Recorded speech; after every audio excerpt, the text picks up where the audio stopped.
My friend and I were at a party on the Hopi reservation in Polaca. It was getting late, and we had a pretty good buzz on. Most of the people we knew had already trickled out, so we decided it was a good time as any to leave. We looked around for the friend who was supposed to give us a ride, because we had all come together. We found him in a back bedroom, drunk and passed out, so we had no choice. We're gonna have to walk. The two of us lived on the other side of the gulch. A good 2 miles. Between were nothing but trees, scrubs, bushes, and some hills. We had barely cleared the houses onto the road passing between the wooded area when we got this funny feeling we were being watched. We decided to leave the road and cut through the trees. It wasn't the easiest walk, but it would cut the distance down some. And even though it was pitch black outside, we knew the way pretty well. We had been a good 20 minutes off the road and heading up towards the hills when that same feeling of being watched came upon us again. We both turned around at the same time, but it was so dark we couldn't see anything. But then, my friend Paul swore he heard some kind of cackling or mumbling. I didn't hear anything, except for maybe the wind in the top of the trees at our back. By that time, none of us was gonna admit it. We were feeling a little scared. Without saying a single word, we picked up the pace, moving along pretty good but not running. And that's when I heard it too. But now, it was more like heavy breathing. Paul then grabbed my arm and gave me a tug forward. We took off running straight up the hill, which wasn't that big, but it was still enough of a slope so I wasn't feeling it in my legs. And on top of that, I was drunk. Think about this for a second.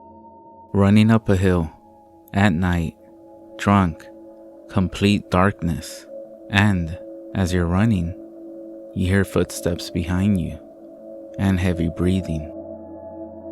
Whatever it was though, stayed with us every step of the way. Right at the top, Paul and I stopped and turned around, expecting the thing to be right on us. But we were standing there, huffing and puffing, and looking at nothing but darkness. A few seconds passed, and then we heard a thin laughter, as if it was coming from down the hill and back from where we started running. We decided to keep moving and put some distance between us. We turned to go down the other side of the hill, and there, standing right in front of us, was this creature. It was standing up on 2 legs, like a circus dog, only much taller, with both paws extended out in front of it. It had this coyote face, and it was grinning at us, all of its teeth exposed, and its tongue sliding from one side to the other. I couldn't believe how skinny it was, as if it hadn't eaten in weeks. Its rounded stomach sticking out like one of those African kids in the charity ads, and the skin sinking between its ribs. The smell was unbelievably bad, like the smell of an old, wet dog. We both jumped back with a scream, like 2 little schoolgirls. As we did, the creature dropped down on all 4s and ran past us and down the hill back where we had come from. It was yipping and laughing all the way. Paul and I started praying like never before, swearing to Jesus that if he got us home safe, we would never drink again. The laughing, or whatever you want to call it, died down and disappeared. Wasting no time, the 2 of us made our way down that hill and into the trees that separated us from where we lived. As we walked along, we were trying to convince each other everything was okay. It was only a coyote out searching for a meal. We scared it jumped up at us, and then it ran away. We started feeling better about things overall. We got across the open field and into the trees. We made it all the way through there without anything else happening. However, Just as we stepped out towards that first backyard that we needed to cut through to get to the street, we heard this unmistakable chatter, like some little monkey laughing, coming out of the trees just behind us. It was followed by the sound of something moving through the branches and twigs. My friend Paul then yelled out some words that he said that his grandmother had taught him, and just like that, the noise ceased and it got real quiet. He then grabbed my arm again and we ran. We ran as fast as we could through that yard and out to the road. We ran straight for the house where Paul lives with his grandmother. When we got there, we found her awake and sitting in the kitchen with only a small candle for light. She was burning some cedar. When she saw us, she put her finger up to her lips and then pointed to the outside of the house. Her lips were moving, but silently. We stood there still for a minute or two, and then she spoke out loud, saying it was okay. She then said a prayer and that the skinwalker was now gone. I have no idea how she knew, and I didn't care. Needless to say, I spent the rest of the night there, sleeping where I knew I would be safe.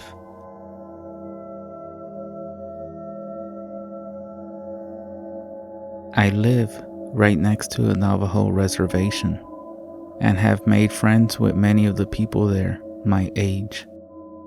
We like to hang out, play video games, and just be normal teens. I walk over a lot since my best friend lives a little less than a mile away from me. This isn't a long trek, and it only takes about 25 to 30 minutes.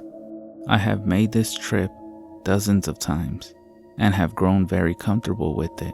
I know the people along the way, so I'm not scared or on edge. There is a patch of forest, however. About midway there, it's a little unnerving sometimes. There's always that feeling of being watched. This was a regular occurrence for me, so I try to just ignore it and shake it off as my mind playing tricks on me. This day, I spent more time at my friend's house than I meant to, and when I left, it was already getting dark. I reached the stretch of forest right as the sun disappeared from the sky. I shivered a little as I readied myself to begin the journey through. I was 10 steps in when I heard a branch snap. You know the sound, the one that screams, there is definitely someone or something there with you. I froze, not sure what I should do next. Should I run? Should I turn around and book it back to my friend's house? I didn't know the best option in this situation, so I whispered, "Hello?" Hearing my voice crack as the words fell from my lips, I don't know why I even opened my mouth, but it was out there, so I listened for any reply. My heart sank when the answer came back in the sound of my voice. "Hello?" My heart pounded against my chest. I felt like I was gonna faint. "Hello?" My voice came again, but not from my mouth. I wanted to run, but my feet felt cemented to the ground. I couldn't scream. I couldn't reply. "Hello? Hello? Hello? Hello? Hello?" as my voice echoed over and over from a short distance away. I couldn't pinpoint exactly where it was coming from. It sounded like it was everywhere around me. "Hello? Hello? Hello? Hello? Hello? Hello? Hello?" It repeated. "Stop it!" I finally managed to tear from my lips. Everything went silent. For a long minute, nothing happened. The air grew stale, and I realized for the first time that there was no typical forest sound. There were no bugs, no frogs, or crickets. Nothing. I stood there, terrified, waiting to see what would happen next. "Stop it!" it mimicked back. I had enough and was willing my heavy legs to move. Before I could take a step, I heard some rustling in the bushes 20 feet to my left. I watched as a deer head with huge antlers protruded through the bush as it came further out and stood up on twos. I took off. I flew out of the woods and all the way home in record time. I said nothing to my mom when I got there. I just went up to my room, laid down, and thought about what happened. My mom came in at some point and asked me if everything was alright. I replied yes, I was just tired. I don't know why I didn't tell her. I guess I was afraid of how she would react. I called my friend and told him everything. He freaked out and told me that no matter what happened that night, to not reply or look out my window. But this terrified me even more. He said to call him the next morning and he would explain more, and that he had to speak to his grandfather as soon as possible. That night, I didn't sleep at all. I stayed awake, listening to every little sound the night brought. Around 3 a.m., just as I was about to drift off, the air changed. The night sounds got quiet. I felt my heart begin to pound. I lay there and waited, pulling the covers over my head like a child, far too scared to move. It came after a long moment. "Hello?" I cried. It was all I could do. "Hello? Stop it!" It mocked what I had said in the woods again. It was terrifying enough when it copied what I said. But then, it did something new. It called my name. "Amy." My mother's voice. "Amy! Amy! Come here! Hello? Stop it!" My voice again. For the rest of the night, the creature outside my window called my name in my mother's voice and repeated what I said in the woods over and over. In the morning, when the sun broke through the dark, it finally stopped. I fell into a deep sleep. I woke up around 12 to my friend calling to tell me he had spoken to his grandfather and could explain what happened to me. He said there was a creature that they called yenaglooshi, or he who goes on all fours, or a skinwalker. He explained that it was an evil witch that used dark magic to transform into an animal with the attributes it required, and that this witch had caught my scent and knew me now. I was also given a warning that since it knew me, it would always follow me, and that I would always have to be careful. Last night, I heard scratching on my window. Then, a low hum. The creature began saying my name again, but also adding in things I hadn't said in my mother's voice. At one point, it started calling my name, but drawing it out really far, like "Amy." It tried to get me to come outside or to open the door and let it into my house. This went on all night. At this point, I feel like I'm going crazy. I don't know what to do. Is this thing seriously going to stalk the shadows around me for the rest of my life? I don't think I can take that.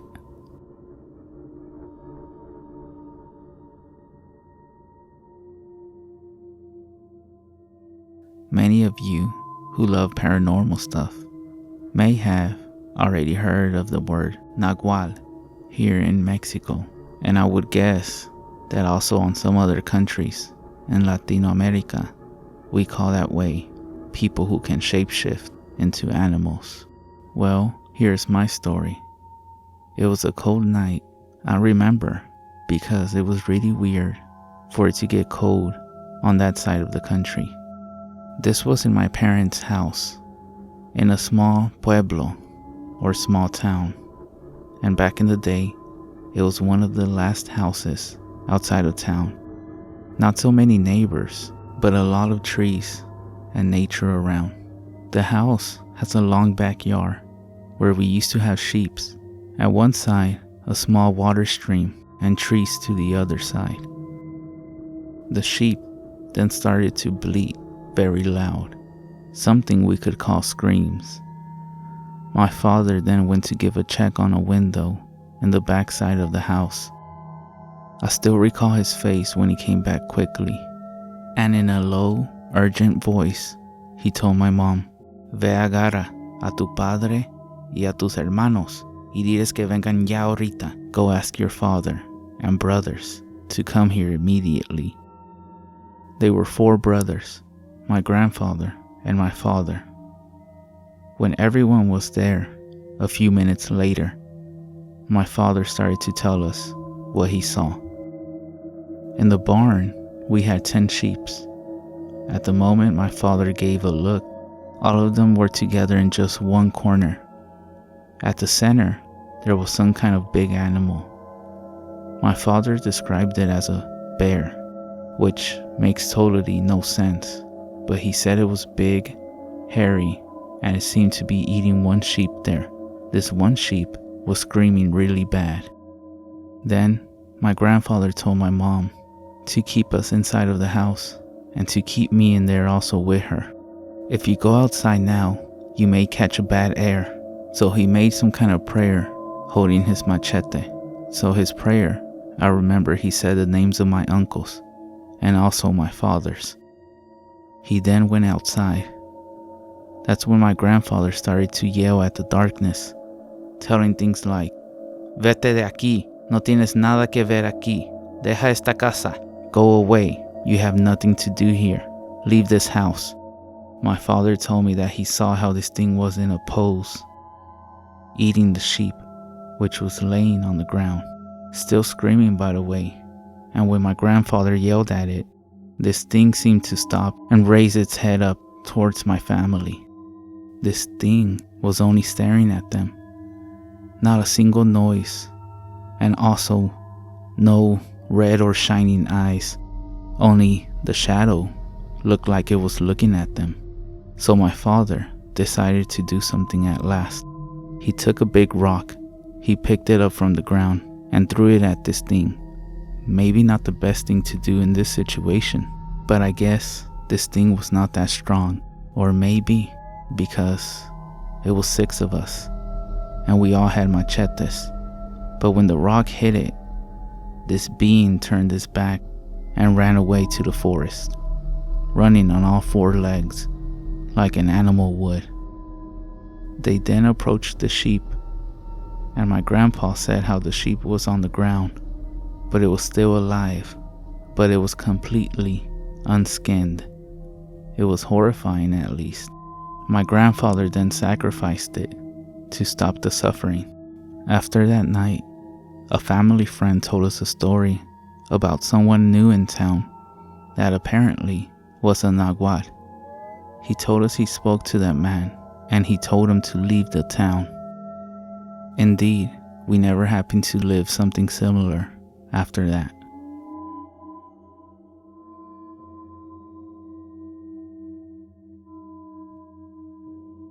When I was younger, my mom would take us on a road trip to her hometown on the Navajo reservation. I would always ask her to tell me a skinwalker story along the way. I remember every story she's told me was when we were driving through miles of nothing at night. Lucky for us, nothing ever happened to us during those drives. Anyways, this is one of those stories that came from my aunt. So my auntie and some of her friends used to party a lot back in the day. They would hop in an old van, drive out to the boondocks, and just drink and have fun. Of course, this all took place on the Navajo reservation after sunset, but on this specific night, that's what they were doing. Everything was going good and whatnot, when all of a sudden, they hear what sounds like rocks being thrown at their van. Everyone gets quiet as they wonder what the hell is going on. The sounds of rocks being thrown stops, and then something jumps on top of the van roof. I should mention, my family owned a white van that we would use for road trips because it had enough room for my brothers and me. So imagine young me being told a story in a van. Terrifying, I know, So everyone starts panicking, and they all hurry to lock all the doors. My auntie jumps in the driver's seat and tries to start the engine. At this moment, of course, the old van then refuses to start, and whatever is on the roof is still up there making banging noises at this point. It sounds like it's jumping up and down. My auntie is freaking out when she sees a hand with long nails reach over the roof and start scratching the windshield. At this point in the story, my mom would take one hand off the steering wheel and scratch the windshield to simulate it. Then whatever was on the roof jumps off. Everyone is still scared, yelling at my auntie to start the van, and she keeps trying. That's when she sees the skinwalker walk up to the driver's side window and stare at her, just a few inches away. Well, that's when my auntie jumped in the back and started praying for her life. Minutes pass and the skinwalker appears to leave. Then my auntie hops back in the driver's seat and gets the van to start, and off they go.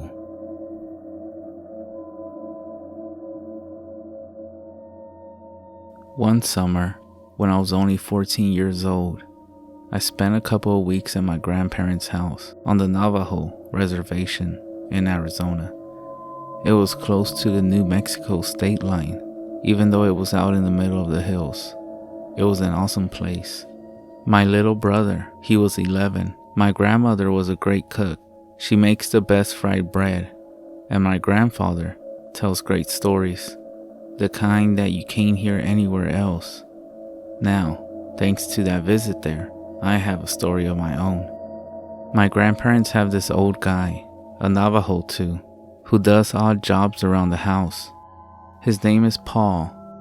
He carries around a silver flask. One evening, as soon as the sun is going down, my grandmother then tells me to take him home. My grandfather is the one who always does it, but he is out at a neighbor's ranch, helping with some cattle. I say sure, and it gives me the chance to drive my grandfather's old pickup truck, something that I have never been allowed to do back home. But there on the reservation, no one cares. There's a few people around. It's not like you're gonna hurt anyone. So my little brother jumps in with me while Paul and my grandparents' dog climb into the bed. Paul lives in a small hogan, about 10 minutes deeper into the res. By the time we drop him off, the sun is already going down. Back on the road, there's no street lights of any kind. We are driving along when out of the corner of my eye, I notice some movement there in the scrub and low bushes off to the side. I slow down. There are all kinds of sheep around there. The people who own them, letting them roam about the place freely. I don't want to explain to my grandma why there is blood from a sheep in the front grill. As we drive past the spot where I saw the movement, there's nothing there. So I resume speed, bumping along the dirt road without a care in the world. Then out of nowhere, we get a strong whiff of something nasty, as if some animal has died, and its body is rotting where it fell. With it comes this sense of deep dread, for which I have no explanation. My little brother feels it too, and he doesn't say as much, but I can see it in his face. I then tell him that everything is good, and we keep on driving. Moments later, I look in the rear view mirror and see this dark silhouette of something very tall and very skinny, covered with some kind of hair or fur, running behind the truck after us. Whatever it is, it doesn't look human. My brother sees it too, and he starts crying. My grandparents' dog is in the back, barking. I'm wanting to make the truck go faster, but the dirt road is so uneven, and the pickup is bouncing and shaking all over the place as it is. I'm afraid if I go any faster, I'll crash it off to the road. My brother then starts to scream because it's coming up alongside the truck on my side. I remember being so scared that all I'm thinking is that this thing is going to get us. Then just as I'm ready to cry too, around the bend and coming at us is this car. Just like that, the feeling of dread and panic disappears. Whatever was chasing us is now gone. When we get back to my grandparents' place, we run into the house, checking at our backs to make sure we weren't followed. My grandmother, obviously seeing that we are upset, tells us, "What's the matter? We can't get the story out fast enough." She tells us it was yenaglooshi, something the Navajo call a skinwalker. She explains that they are people who use black magic and bad medicine. I've been back there many times since then, but this is my only encounter with a skinwalker.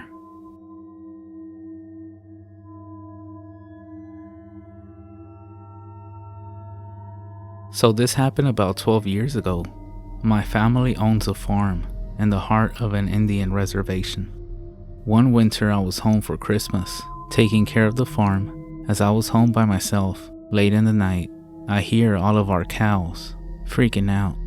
I knew it had to be the wild dogs. There are plenty of those in the area. So I throw on some boots, grab a shotgun, load it up, and head out to the field. This was a perfect scenario for a horror movie. It was cloudy, but there was a full moon, and it was breaking through the clouds just right to light up all the snow. I ran out into the middle of the field, and just in time I see two dogs. But they were standing up, facing each other, and fighting. I think, perfect 2 for 1. So I pump a shell into the chamber of Mr. 12 gauge. And then it happened. The two dogs heard the rack. They both stopped, looked over at me, and ran away on their back legs. I froze, and every ghost story about skinwalkers and all the other native legends I grew up with came to my mind. Also, keep in mind that I am a white guy, and up until then, these were all just boogeyman stories that the native kids like to tell to scare us. But that night, they became real to me.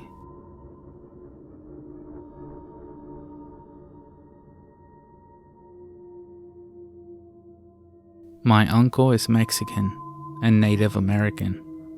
This happened in the Mojave Desert in South California. He was driving around with his girlfriend late at night, and they saw something that looked like a huge black dog on the side of the road. He slowed down and the dog then began crossing the road. Instead of walking like a normal dog would, this thing moved like a toy rocking horse. He said it stopped in the middle of the road and stared at them, and its eyes had a red glow. My uncle is the most badass person I know, and it scared the shit out of him.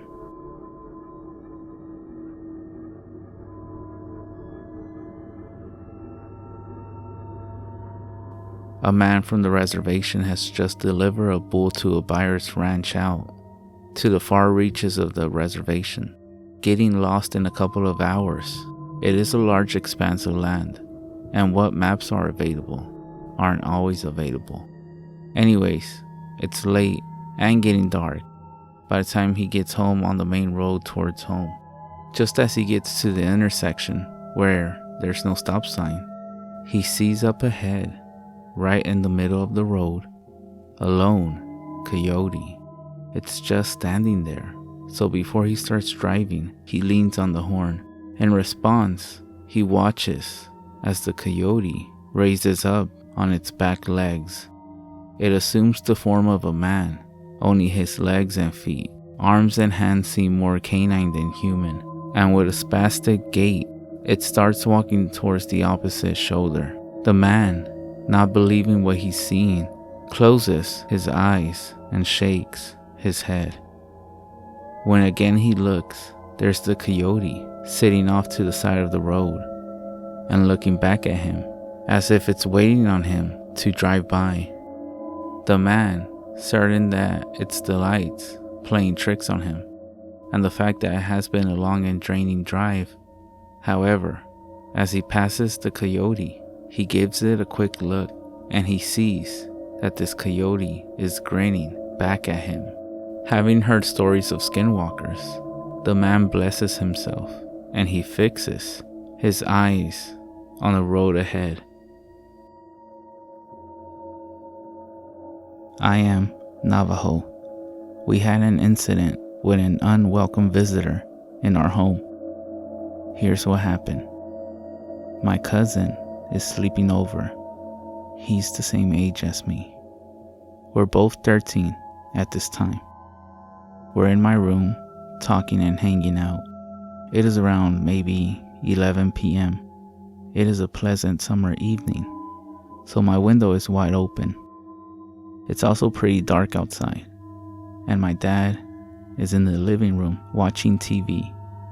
But as always, he's dozed off on the couch. My mom has already gone to bed. My cousin and I are keeping it down, but we're not ready yet to call it a night. All of a sudden, we hear the screen door to the front of the house open and slam shut. We think it's my dad. My mom, she tells us the next day she hears footsteps on the carpet. Whoever it is, she says, goes through her room and towards the bathroom, so she naturally assumes it's my dad. Then she realizes that she's unable to move, as if she's paralyzed. Still, in my room, my cousin and I again hear the screen door open and slam, only this time more loud. It wakes up my dad, and he comes to my bedroom to check on us. Finding us both there, he wants to know which one of my friends just slipped out of the house. It takes a few minutes, but we convince him we were by ourselves and that we thought it was him going in and out. I can see by the look on his face, he's not really buying it, but he has to admit we don't seem to be lying.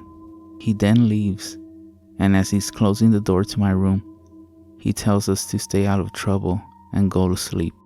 All we could do is shrug. The next morning, my mom tells us about what she heard and how she could not move. She also tells us that the second time the door slams, she then hears what sounds like a horse galloping by her bedroom window. She then has all of us pray, and now, every year, we hike up the mountain to a high point and we pray for protection from evil.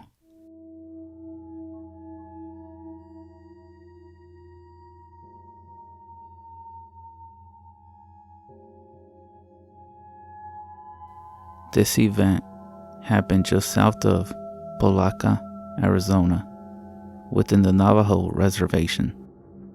A pair of skinwalkers, they say an old couple that lived deep back in the reservation, were seen lurking around this small cattle ranch.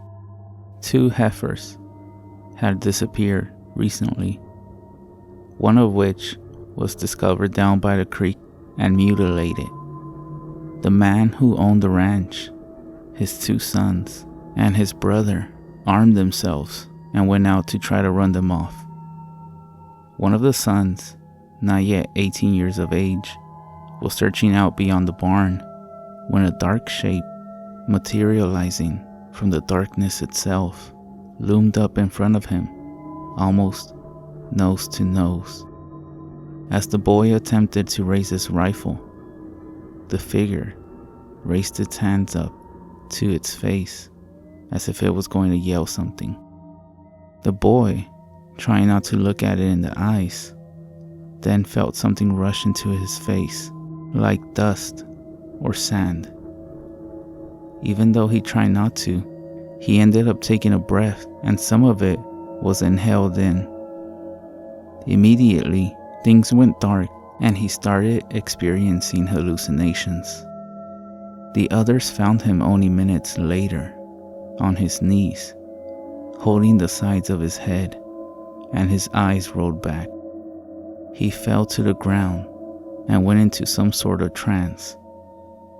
His body limp, and he became unresponsive.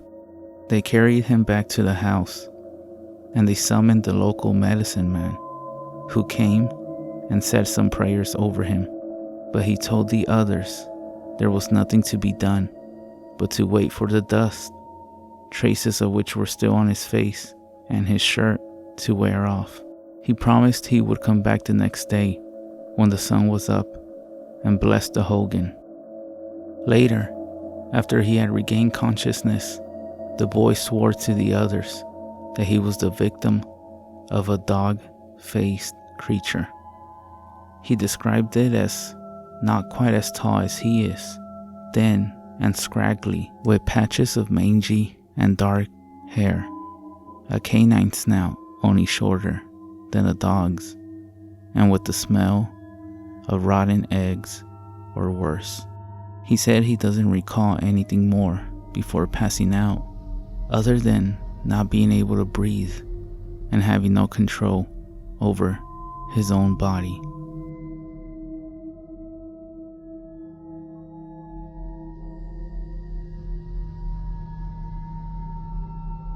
I was only 17 at the time. On this specific night, I woke up feeling thirsty. I'm just lying there, staring into the dark, and deciding if it's worth the effort to get up and get something to drink. I'm sure we all been in that situation plenty of times before. So tonight, when you're in bed and you're questioning if you should get up and get some water, remember this story. So all I can hear is the clock ticking down the hallway and the muted silence. It's just way too quiet. I check the time on my cell phone. It's a few minutes short of 2:30 a.m. I then decide to sit up and get out the bed. I then make my way towards the door of my bedroom. It's really dark. I go down the hallway towards the kitchen. As I get out to the living room, I chance to look to my right and in the direction of the front door to the house. The only light is coming from a street light that is down at the end of the property and not all that far away. There, at the inside of the door, inside the house, I see this figure standing there. Its face at first appears human, then serpent-like, and then back to human, as if it can't decide how it wants to present itself to me. For some reason, I'm just standing there taking this all in. I'm not afraid, but I don't feel like I have any control over my senses either. And I'm not sure if I could move or have said anything, even if I wanted to, which at the time, I can't say I did. As the two of us are standing face to face, he assumes his human features. His face is fully painted, a thick stripe of black across his eyes, and the rest white. He has a feather woven into the hair at the top of his head. He looks young, not much older than me. He is bare-chested, not real muscular, but definitely cut. His torso is painted red. His lower half is covered in what looks to be khaki-colored pants, well worn and faded, cut off and frayed just below the knees. He is barefooted, but his wrists and ankles are wrapped with animal skin of some sort. It is hairy and light, colored like that of a coyote. He doesn't say anything to me, not aloud anyway, but I do hear his words in my head, although for the life of me, I can't remember any of it. It's as if he at the same time, with this cold stare of his, is pinching away layers of my memory. I do remember wondering why he is in my house, and having the idea that he was expecting to find someone else. Just then, without even thinking about it, my cell phone in my hand, I begin dialing 911. With the phone ringing, I look back to the painted stranger. He gives me a thin smile and vanishes through the door, which by the way is closed and locked. To the other side, I hear what sounds like a horse galloping away. I move over to the door and pull it open. I see this figure taking long strides across my yard, away from the light and out into the street. There's a car parked on the other side. He goes around to the passenger side, ducks down and into the car, and it drives off. It all happens in a matter of seconds. I then realize there's a police operator talking back to me from the phone. I tell her there was someone in my house, but I leave out the part about his changing appearance and leaving through a closed door. The operator, or whoever she was, tells me not to worry about it. She says that I'm not the first caller of this kind on this night. She tells me to say a prayer, telling me that she too is Navajo and to go back to bed and that I won't be bothered by it anymore.